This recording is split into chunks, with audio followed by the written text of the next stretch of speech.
The scandal was supposed to stop this.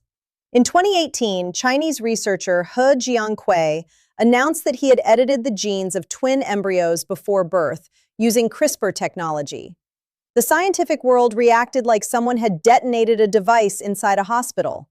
Universities condemned him. Bioethicists called it reckless. China imprisoned him.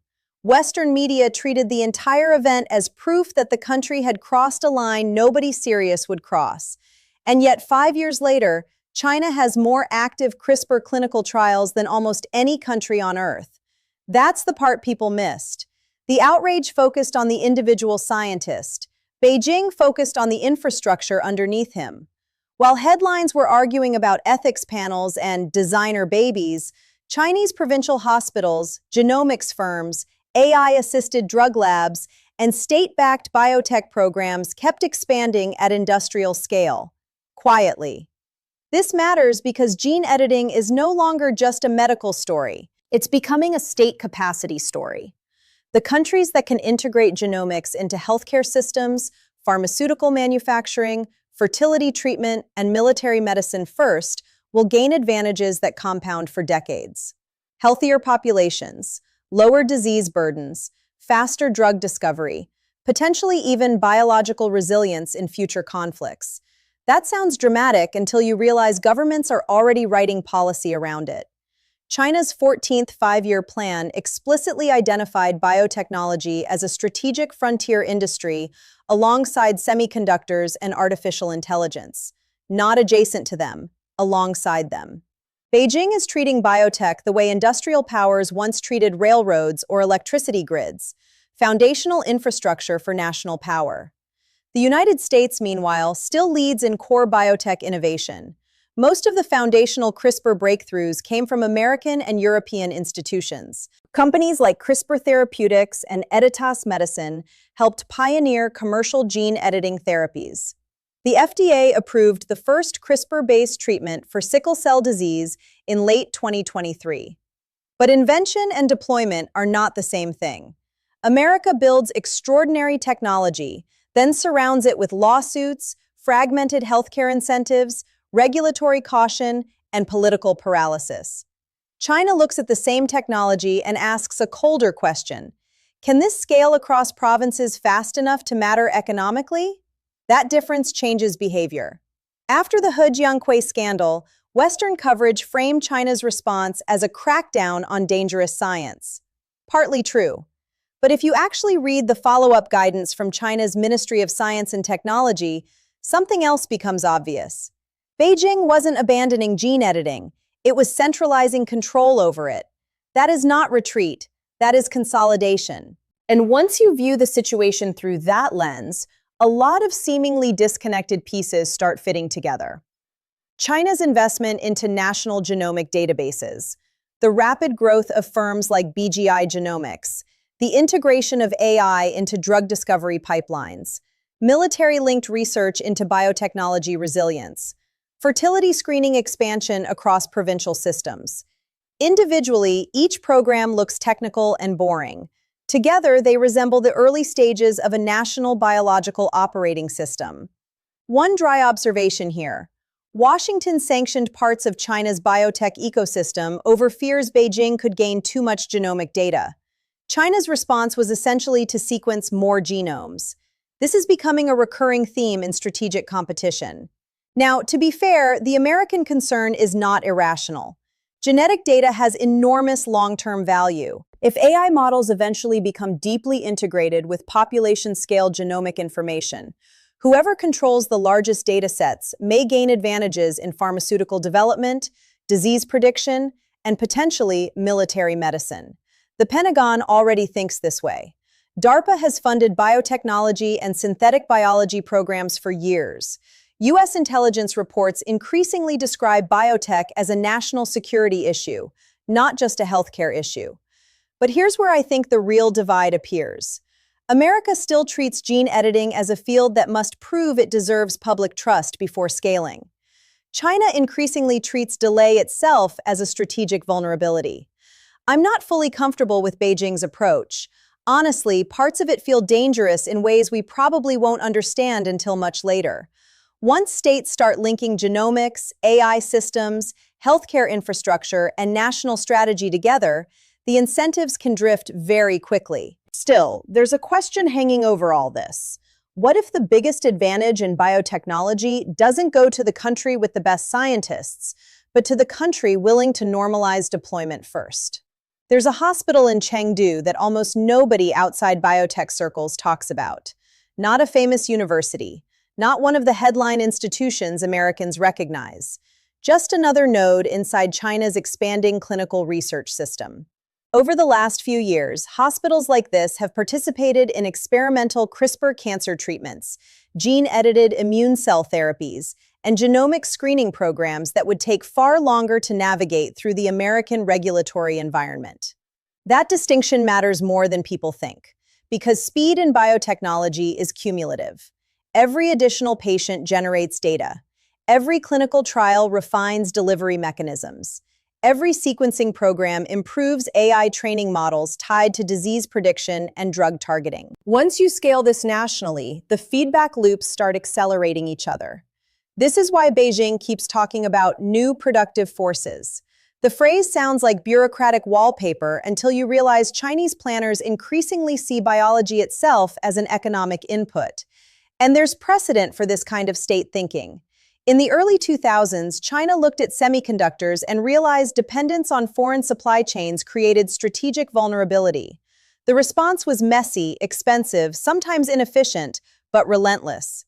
2 decades later, despite sanctions, companies like SMIC are manufacturing advanced chips that Washington explicitly tried to restrict.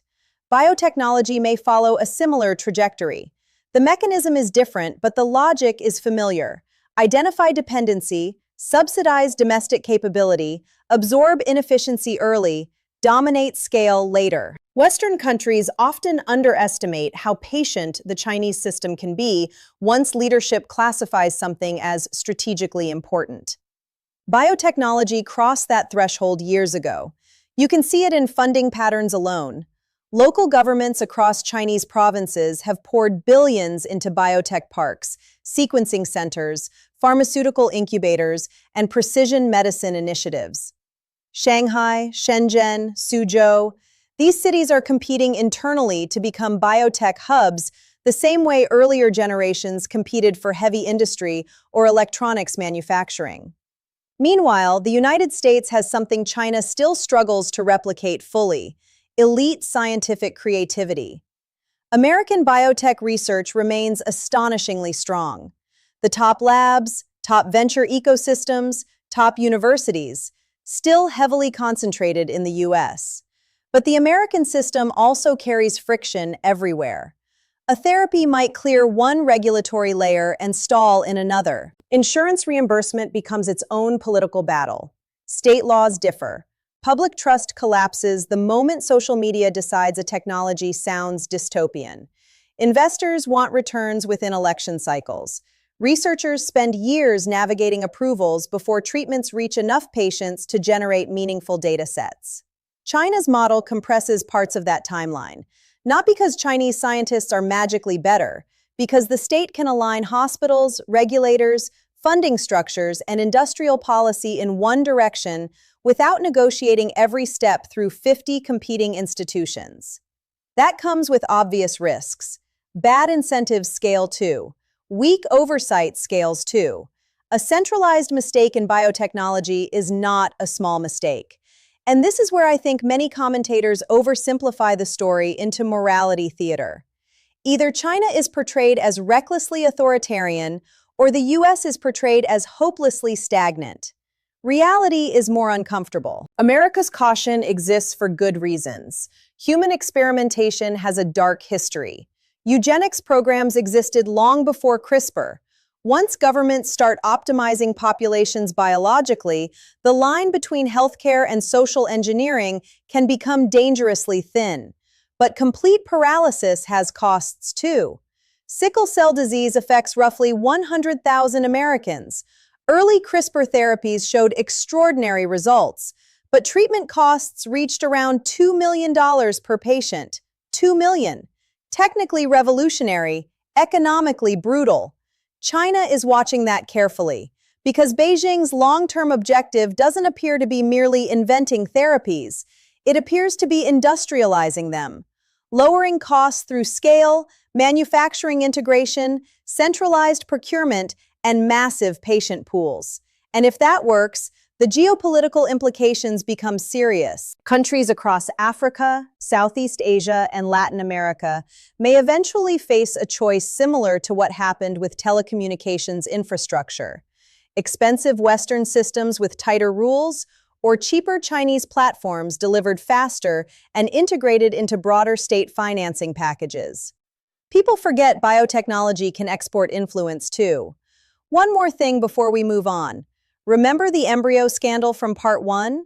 Most viewers probably assumed the Chinese state panicked afterward because the experiment embarrassed Beijing internationally. I'm starting to think the bigger fear was different. The government realized one scientist had moved faster than the state's ability to control the direction of the technology. And authoritarian systems tolerate many things. Loss of control is usually not one of them. There's an argument you hear constantly in Washington policy circles. China can copy technology, China can scale manufacturing, but truly disruptive innovation still comes from open societies where researchers can challenge institutions freely. There's truth in that, a lot of truth actually. CRISPR itself emerged from an international ecosystem dominated by American and European universities. The Nobel Prize-winning work behind modern gene editing came from researchers operating inside relatively open scientific cultures. China still depends heavily on foreign research papers, overseas trained scientists, imported equipment, and access to global collaboration networks. If the story ended there, this video would be simpler, but it doesn't. Because biotechnology is unusual. Unlike software, where a small team can disrupt an industry from a garage, biotech rewards scale, data access, manufacturing integration, and large patient populations. In other words, systems matter almost as much as genius, and China has systems. By 2025, China was generating genomic data at staggering levels through hospital networks, prenatal testing programs, cancer sequencing initiatives, and AI-assisted pharmaceutical platforms. Companies like BGI Genomics and state-backed research centers became deeply embedded in that ecosystem. American officials increasingly worried some of this data could feed military-linked biotechnology programs or strategic health research. Again, that concern is not fantasy. The U.S. National Security Commission on Emerging Biotechnology has openly warned that biotechnology may become as strategically important this century as semiconductors were in the last one. But here's the reversal that complicates everything. China's biggest advantage may also become its biggest weakness. Centralized systems move quickly when leadership priorities are clear. They also create enormous pressure to produce results. That can distort research incentives. Data quality problems get hidden. Failed experiments disappear from public view.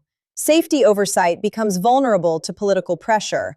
And in a field like gene editing, where unintended consequences may take years to appear, that matters enormously. One mutation missed early does not stay small inside a population-scale system. This is why some American scientists quietly believe the U.S. approach, frustratingly slow, legally messy, decentralized, might ultimately prove more durable. Slower adoption can prevent catastrophic mistakes. Ethical review boards exist because history repeatedly demonstrated what happens when states become too confident in improving humans. The problem is that strategic competition rarely rewards patience politically. Imagine two futures. In the first, China successfully reduces the cost of gene therapies dramatically through scale. Cancer treatments become faster. Rare diseases become manageable. Fertility screening improves population health outcomes. Developing nations begin adopting Chinese biotech infrastructure because it's affordable and available. In the second future, an aggressive deployment model produces a disaster. Unintended genetic complications, privacy abuses tied to genomic surveillance, or biological inequality embedded directly into healthcare systems. Right now, nobody knows which future is closer. I'll be honest about something else too. I'm not fully convinced either superpower understands where this road leads. Governments are approaching biotechnology with the mindset of industrial competition because that's the framework they know. Whoever scales first wins. Whoever dominates standards shapes the future. But biology is not semiconductors. A defective smartphone gets recalled. A flawed operating system gets patched. Biological interventions can echo across generations. That changes the moral weight completely. And yet the incentives keep pushing forward. Aging populations, rising healthcare costs, military research pressures, pharmaceutical competition, national prestige. The logic driving this race is structural now, not ideological. One dry observation here. Humanity looked at the ability to rewrite its own genetic code and immediately turned it into a geopolitical competition between Washington and Beijing, which is extremely human behavior, unfortunately. Still, there's one detail from earlier worth revisiting. Remember how China responded after the He Jiankui scandal by centralizing control rather than abandoning the field? That decision may end up being more historically important than the experiment itself.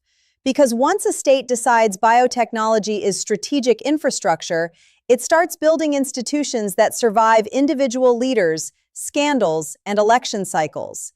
And that's when technologies stop being experiments. They become policy. 40 years ago, economic power meant steel mills, oil fields, and container ports. 20 years ago, it meant semiconductors, software platforms, and whoever controlled the internet's infrastructure. The next phase may involve something far stranger. States competing over the ability to engineer biology itself. Not in the cartoon version people imagine. Not armies of genetically enhanced soldiers marching through science fiction movies. Real power is usually quieter than that. Lower cancer rates, longer productive lifespans, AI models trained on enormous genomic datasets, faster drug discovery cycles, health systems that predict disease before symptoms appear. Small advantages, repeated millions of times. That's why I think the China story matters far beyond ethics debates about CRISPR babies. The embryo scandal was dramatic, but it distracted from the deeper transformation underneath. Beijing appears to have concluded that biotechnology is not just a medical sector, it is national infrastructure. And infrastructure changes countries slowly at first, then all at once. The United States still has enormous strengths here. The best research universities, deep venture capital markets, a culture that attracts scientific talent globally. Most serious biotech experts would still rather build breakthrough research ecosystems in Boston or San Diego than under a rigid Chinese political structure. But America also has a fragmentation problem. Hospitals, insurers, regulators, state governments, federal agencies, pharmaceutical companies, universities, they often move in different directions at the same time. That decentralization protects liberty. It also slows execution. China sacrifices flexibility for coordination. Sometimes that produces waste and bad decisions. Sometimes it produces terrifying efficiency. I suspect the next decade will reveal both. My own view is complicated. I don't think unrestricted state-driven biotechnology is something people should casually celebrate. History is full of governments convincing themselves they were improving humanity while doing monstrous things. The combination of genomics, AI surveillance, and centralized political authority deserves skepticism by default. At the same time, pretending biotechnology can simply be paused is fantasy. The incentives are too large now. Countries with aging populations need productivity gains. Healthcare systems are drowning in chronic disease costs. Militaries are already researching biological resilience. Pharmaceutical firms see trillion-dollar markets ahead. Nobody is walking away from this race voluntarily, which means the real question becomes, who shapes the rules while the technology scales? Right now, the answer looks increasingly fragmented. Europe emphasizes regulation. America emphasizes innovation but struggles with deployment. China emphasizes integration and scale. Different civilizations are approaching the same technology with completely different assumptions about risk, and eventually those models collide. Here's my prediction. Within 15 years, gene editing and genomic optimization will become normalized in at least some areas of medicine, the way IVF quietly became normalized after decades of ethical panic. Not universally, not evenly, but enough that younger generations will look back at today's debates the way we look at early arguments over organ transplants or in vitro fertilization. The real geopolitical divide won't be who invented CRISPR. It will be which societies built institutions capable of deploying it responsibly at scale. That last word matters, because scale without restraint becomes dangerous very quickly. But restraint without execution eventually loses technological leadership. Democracies still haven't fully solved that tension. China believes centralized coordination is the answer. I'm not convinced Beijing understands the long-term risks of treating biology like industrial policy. Then again, I'm equally unconvinced the West understands the strategic cost of moving too slowly. That uncertainty is what makes this moment important. We're watching governments move from editing software to editing life itself. Quietly, bureaucratically, through procurement plans and hospital systems and 5-year strategies. Not with dramatic speeches, with policy documents, which is somehow more unsettling. And remember where this started. One scientist, one embryo experiment, one global backlash that was supposed to slow the field down. It didn't. If anything, the world's major powers looked at the controversy and reached the same conclusion from opposite directions. This technology is too important to ignore. And historically, when states decide something is too important to ignore, they rarely stop at the first boundary. If you want, send the next title and mood brief.